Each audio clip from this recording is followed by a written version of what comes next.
Chaque jour qu'on dort, qu'on se réveille, il y a de nouveaux dossiers. Chaque jour qu'on dort, qu'on se réveille, il y a de nouveaux dossiers. Facebook et ses rouages. Facebook et ses rouages. Les fesses du bouc et ses rouages. Tout le monde attendait ce direct de 20h, annoncé depuis la semaine dernière. Ce direct a été annoncé depuis la semaine dernière. Monsieur Hamout, le président Hamout. Donc, il n'aime pas ce nom de président. Chacun donne sa part. Mais le président Hamout a dit qu'il devait faire une vidéo. Il devait faire un direct pour répondre, pour dire sa part de vérité. Et vous savez, le président Hamout, lui, il a fait cette vidéo, ou bien ce direct. Vous allez m'excuser, la vidéo est juste improvisée. C'est juste après son direct, en fait, que je suis en train de faire cette vidéo. Bonjour, bonsoir à tout le monde d'ailleurs. Je crois que je ne l'ai pas dit. C'est parce que, ou bien c'est à la suite, c'est plus mieux comme ça, à la suite du direct de M. Jean-Louis Messan. C'est-à-dire, M. Jean-Louis Messan qui a fait un direct samedi dernier, le 24 avril, pour parler du président Hamout, parce qu'il a bien cité son nom, il a parlé de lui, il a même demandé les excuses, il a dit que s'il avait offensé, qu'il s'excusait et que lui aussi de son côté pouvait même faire parole. Il a eu à dire beaucoup de choses sur pourquoi il a eu à parler de tel sujet. Il a dit qu'il dénonçait. Après ce direct, le président Hamout a fait son post, soit le même jour, soit le lendemain, pour annoncer un direct mardi. Aujourd'hui, mardi, je suis en train de faire cette vidéo juste après le direct du président Hamout. Mardi le 26 avril 2022. Les gens étaient là, il fallait voir comment, même en journée, j'avais fait un direct sur la page Facebook Cameroun Afrique Japap. Les gens étaient en train de dire, gars, accélérons parce qu'il y a direct à 20h. Tout le monde était apprêté. Le président Hamout, évidemment, a fait cette vidéo. Il a fait ce direct. Mais il a déçu ceux qui adorent, qui aiment le Japap. Ce à quoi les gens s'attendaient, il n'a pas répondu. Et il a dit dans son direct d'ailleurs que peut-être, eh bien dans les jours à venir ou prochainement, il va répondre en disant que je sais ce à quoi vous attendez, vous attendiez. Je vais répondre par rapport à ça. En fait, pourquoi il est venu en direct? Parce qu'il a parlé d'une seule chose, une seule. Et pas deux. C'était très court, très rapide, très précis. Surtout quand il a commencé à dire, oh, je crois que ce n'est que ça que je voulais vous dire. Oh, il fallait voir les commentaires. Les gens disaient comment j'ai vite fait mon boulot. Donc, les chefs du Japon voulaient mourir. Les insultes ont commencé une fois. Parce qu'il explosait d'abord, les vues ne faisaient que monter. S'il frapponnait, ça devait être grave. Il a rappelé d'abord au départ de sa vidéo un bon petit nombre de choses du genre. S'il fallait insulter, s'il fallait qu'il insulte des gens et tout, il sait le faire. Et mieux que beaucoup d'autres personnes. S'il faut aller avec les mains, il peut le faire. Mieux que beaucoup d'autres personnes. Il a rappelé comment, avec son ami, son meilleur ami, Pat Diamant, lorsqu'il y avait une situation, il le cherchait, sachant que Pat Diamant est plus fort que lui et tout et tout. Je crois qu'il a dit un truc comme ça.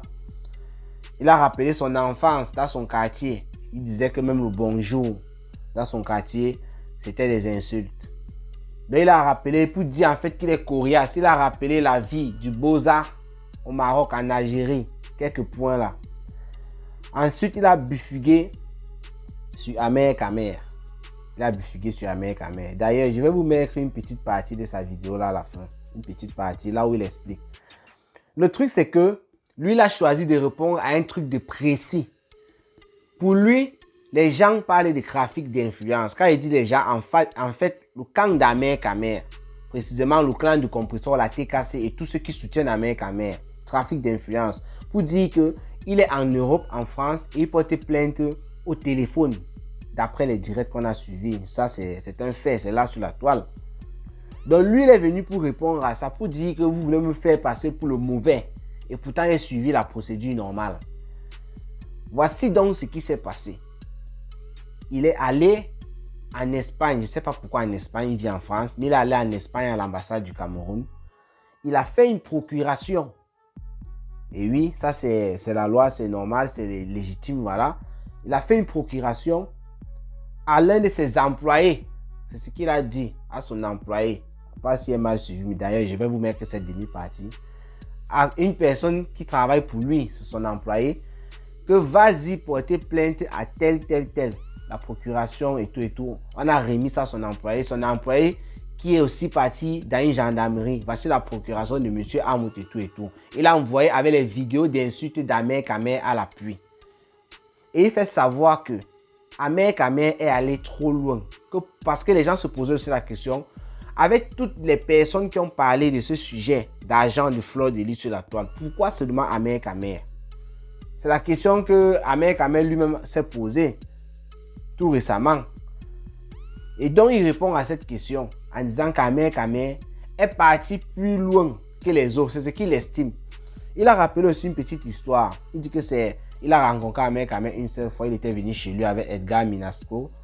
Et il avait dépanné Ahmed Kamer. Il disait, mon petit, prend 150 €. Il a donné aussi à Edgar Minasco. J'espère qu'il ne me trompe pas parce que j'ai fait cette vidéo directement après son direct. J'espère, excusez-moi si je me trompe. Edgar Minasco, je crois bien que c'est de lui qu'il a parlé. Mais bref, Ahmed Kamer était avec une personne. Laissons notre nom. J'ai oublié le nom, mais je crois que c'était ça.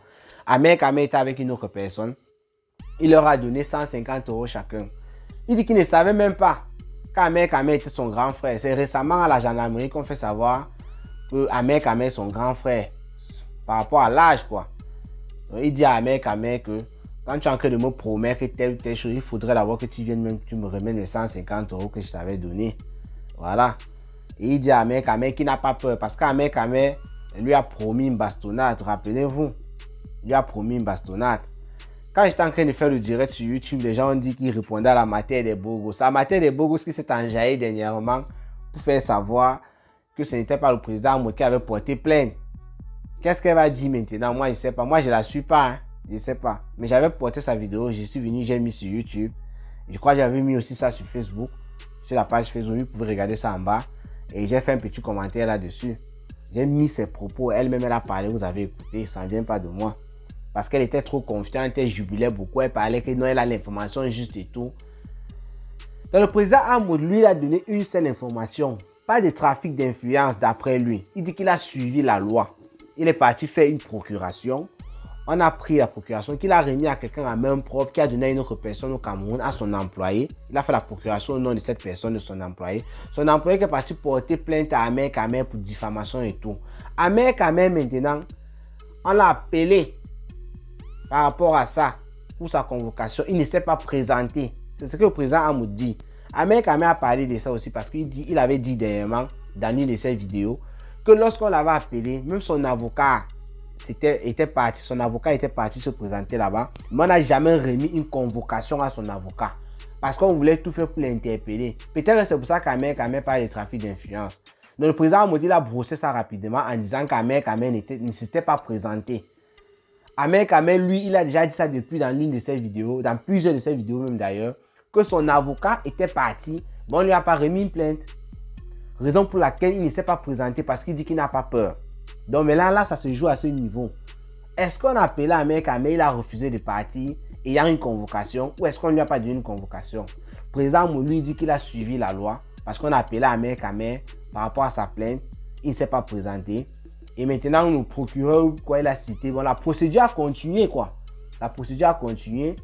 Et quand tu ne te présentes pas, on a continué la procédure, on a dit, bon, on va t'arrêter. Ahmed Kamer, d'ailleurs, il a expliqué. C'est pour ça qu'on l'a arrêté. Et maintenant, il n'a pas envoyé les pics à ceux qui sont en train de jubiler. Ça, c'est la team de la TKC, Ahmed Kamer, y compris et tout, voilà. Que voilà, tu n'es rien, les relations ont bougé, c'est pour ça que tu es sorti. Il dit non, ce n'est pas une affaire de relations. Ahmed Kamer n'a employé aucune relation pour sortir, rien. C'est la procédure, c'est la loi.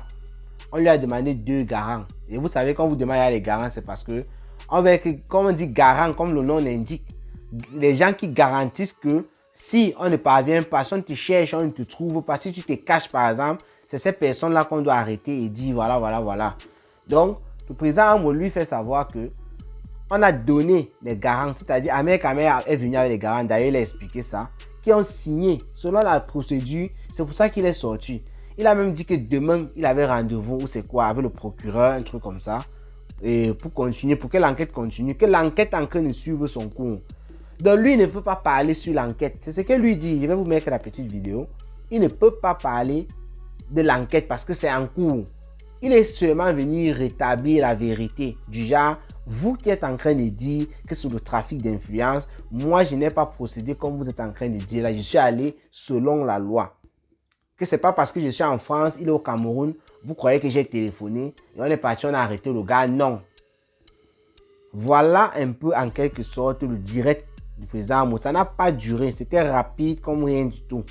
Ça n'a pas duré. Le reste là, ce qui a même perdu le temps, c'est qu'au départ, il attendait que les gens viennent et tout.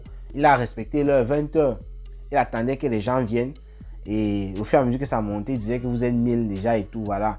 Quand il faisait son direct, il nageait dans les 3500, 4000 comme ça par là. Donc, c'était tout. Hein. C'est pas compliqué. Pour ceux qui sont en train de dire qu'il a utilisé le trafic d'influence, si ça s'est passé exactement comme il a dit, du genre, il est parti à l'ambassade, il a donné une procuration et tout, là c'est la loi. Mais maintenant, le problème qui se pose dans cette affaire, c'est au niveau de... Ahmed Kamé avait dit ça depuis. Même quand on n'avait même pas encore interpellé Ahmed Kamé, le jour qu'il a su qu'il avait la plainte, il dit que c'est pas les réseaux sociaux. Moi, je me rappelle très bien. Il avait dit que le but, c'était qu'on l'arrête, on lui mette des minutes et que qu'il soit filmé et on met dans les réseaux sociaux. Mais il n'était pas parti. Et il a dit, Ahmed Kamé avait expliqué ça, qu'il avait téléphoné, il a demandé la plainte. On ne lui a jamais donné la plainte. Ça, c'était depuis avant même qu'on l'interpelle récemment. Et récemment, donc, quand on l'a interpellé, il est sorti le lendemain. Il a bien fait savoir que son avocat était parti là-bas. Et on n'a pas donné la plainte à son avocat. Donc, c'est là où se joue. Il y a quelqu'un qui manque, quelqu'un qui dit vrai. Parce que c'est vrai que le président Amout a déposé une plainte. Là, tout le monde le sait. Ahmed Kamé l'a dit. Mais maintenant, Ahmed Kamé qui dit qu'on n'a pas remis la plainte. C'est pour ça qu'il ne s'est pas présenté. Le président Amout lui dit simplement, il n'a pas dit non. Hein, lui dit simplement que le gars ne s'est pas présenté. Donc, il surnage un peu là au-dessus. Voilà un peu là où il y a le petit couac dans cette histoire-là du trafic d'influence. Comme j'ai dit là, il venait juste rétablir, voilà, sa part de vérité, parce qu'il faut le préciser, c'est sa part de vérité. Il venait juste rétablir ça à ce niveau-là. Maintenant, moi, je vais vous laisser juste écouter juste une petite partie, là où il parlait exactement de ça, parce que c'était ça le seul sujet du truc. Les affaires où j'ai vendu les chaussures Elic Joie, où on insultait les gens au quartier, je suis un grand insulteur, je vais vous épargner de ça. Donc, je vais juste vous mettre cette petite partie-là. Et rendez-vous pour les prochaines vidéos. Ciao, ciao.